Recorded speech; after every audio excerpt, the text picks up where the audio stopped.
పౌలు భక్తుడి మాట అన్నాడు, తాను నిలుచుచున్నాడని అనుకున్నవాడు పడిపోకుండా జాగ్రత్తగా చూసుకోవలెను.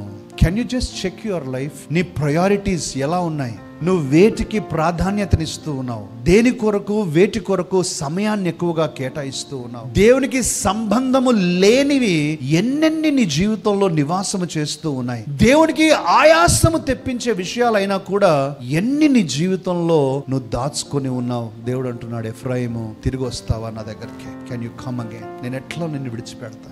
Today I want to take this one word ప్రియులారా. మీరు బయటికి వెళ్ళేటప్పుడు మీ మనసులో గంభీరంగా వినిపించాల్సిన ఒకే ఒక పదము, దేవుడు చెప్తున్న ఈ మాట, ఎఫ్రాయిము నేను నిన్నెట్లో విడిచిపెడతాను. I will not leave you. God will not leave you. నువ్వు వచ్చేంత వరకు ఆయన వెయిట్ చేస్తాడు. ఎఫ్రాయిము దేవుని యొక్క మహాకృపను బట్టి ప్రియులారా ప్రార్థన చేస్తున్నాడు. ఇందాక మనం చదివిన వాక్యంలోనే ప్రార్థన చేస్తున్నాడు. ఏమని ప్రార్థన చేస్తున్నాడు? 31వ అధ్యాయం 18వ వాక్యంలో మనం చూసాం ప్రియులారా, నీవు నన్ను శిక్షించితివి, కాడికి అలవాటు కాని కోడె దెబ్బలకు లోబడినట్లుగా నేను శిక్షకు లోబడుచున్నాను.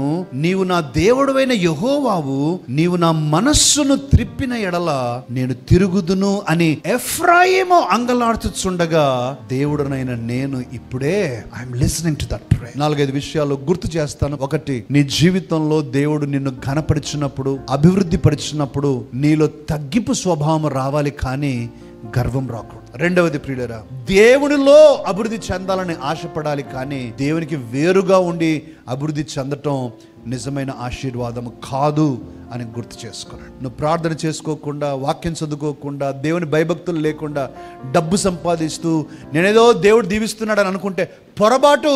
నువ్వు ఆ విధంగా ఉండటానికి సాతాను నీకు ఇచ్చే లంచం అది. మూడవది, నువ్వు దేవునికి దూరంగా ఉన్నా కూడా దేవుడు నిన్ను విడిచిపెట్టాడు. నువ్వు ఎంత బాధ పెట్టినా ఆయన విడిచిపెట్టాడు. He never gives up on you. నాలుగవది, నీ జీవితంలో ట్రూ రివైవల్ ఎప్పుడు వస్తుంది అని అంటే, నీ జీవితంలో నువ్వు చేసిన తప్పును గ్రహించి నీవు తండ్రి వైపు తిరిగినప్పుడు. ఆ చిన్న కుమారుడు పందుల పొట్టు తింటున్న సమయంలో మీకు గుర్తుందా? అక్కడ రాయబడిన మాట ఏమిటంటే, వాడికి బుద్ధి వచ్చినప్పుడు, నా తండ్రి ఇంటి దగ్గర ఎంతో మంది పనివారు ఉన్నారు, సమృద్ధి ఉంది, ఇదేంటి నా జీవితం అని.